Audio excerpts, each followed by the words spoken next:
Excellent. Thank you so much for having me here. It's nice to follow Andreas because we're going to be talking about some similar themes just in different sections of the brain.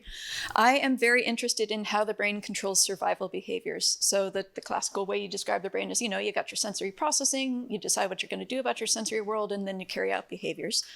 We've got computationally a really great handle on sensory processing. We have good models for how the visual system works. We have a great ability to build robots that have complex behavior, but this thing in the middle, this mapping the sensory part of the brain to the motor part of the brain is kind of the enigma. Sorry. And my love is the hypothalamus. This is a set of nuclei down at the bottom of the brain, sort of above the roof of your mouth, densely interconnected, evolutionarily ancient, involved in the regulation of survival behaviors. And we just don't understand very well what these regions do, how they process information about our worlds, and set our priorities about what we're going to do next. We have our models like Maslow's hierarchy of needs that tells us how to set priorities, but this is kind of we're just missing something on the timescales of how these needs get set and how they interact with each other and how this is actually implemented in the circuitry of the brain. This is one of those brain areas that even neuroanatomists, who are not usually the most expressive people, will call the anatomy of the soul when they talk about these areas, because this is really where your drives get set, where your motivational states get set. This is a part of the brain that pools in information and translates it into actions, and we want to understand this process. And so today, I'm going to go for a more behavior-driven approach. I'm going to talk about one of my favorite Borges short stories on policy distillation, which is Pierre Menard, author of the Quixote. And so the goal of Mr. Menard is that he wants to write Don Quixote. He wants to put his brain into such a state that when he sits down at his typewriter to write, what comes out of it is Don Quixote. He wants to make himself a generative model of Miguel de Cervantes. Fabulous short story, definitely recommend reading it. And we don't think we can do that for Cervantes quite yet, but we're going to try to do it for a mouse. We want to build generative models that make the same sorts of decisions that mice make so that we can understand how they weigh off different kinds of information in their environment, and then we can perturb the brain and relate effects on behavior to effects on the neural circuit. So you have an animal in some environment, it's got obstacles, it's got food, it's got complex things that are shaping its actions, maybe other animals. We want to take information about what the animal is perceiving in the world around it, and information also about the internal state of the animal. Maybe we're manipulating this by, say, food restricting animals or presenting predator threats. Maybe we're optogenetically perturbing brain areas that are involved in setting motivational states, and just build models that learn to forecast what animals do next based on this state information. You can use these models in two ways. You can do the forward modeling thing, say how well can I predict what my animal's going to do next based on the world that it's seeing.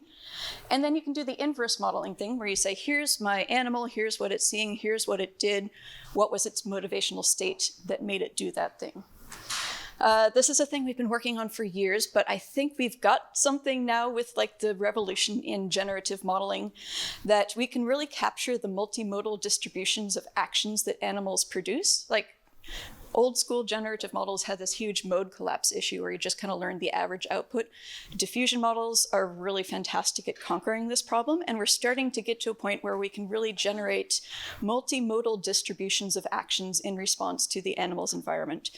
So this is I'm not going to get into the details of this experiment because I don't have a ton of time, but if you have animals exploring spaces where there's predator cues, there's food cues, there's different levels of safety in the environment, we can train these models in an imitation learning fashion using these generative approaches to learn to forecast animals' actions given states.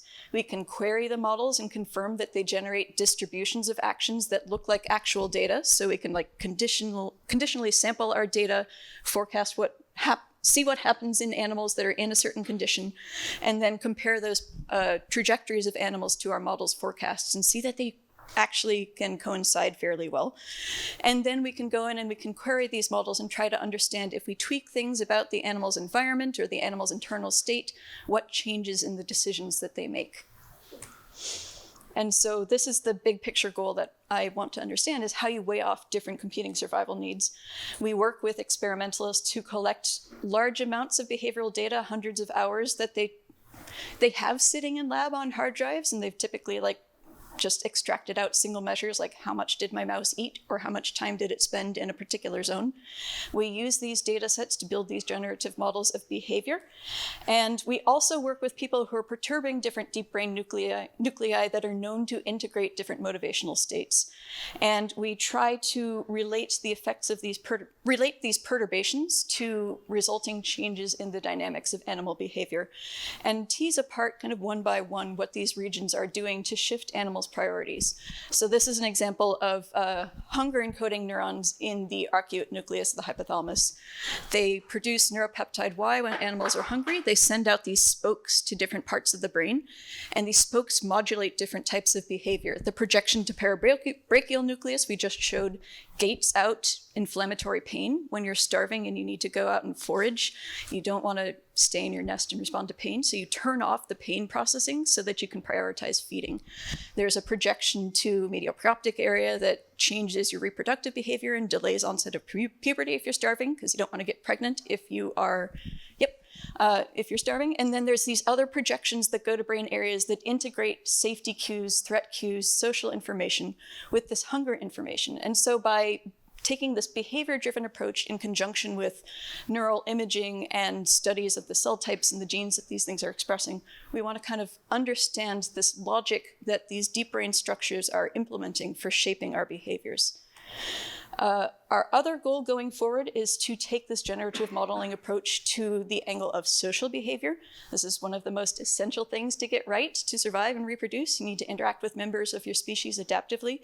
We've been working with social neuroscientists and compiling these benchmark data sets for characterizing the structure of animal behavior.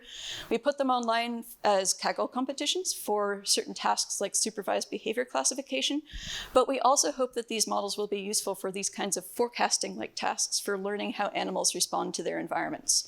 So we have a Kaggle competition running right now on a big 15-lab social behavior data set just to detect 38 experimenter-defined actions where you have 400 hours of manual annotations for these behaviors done by very bored undergrads in academic labs.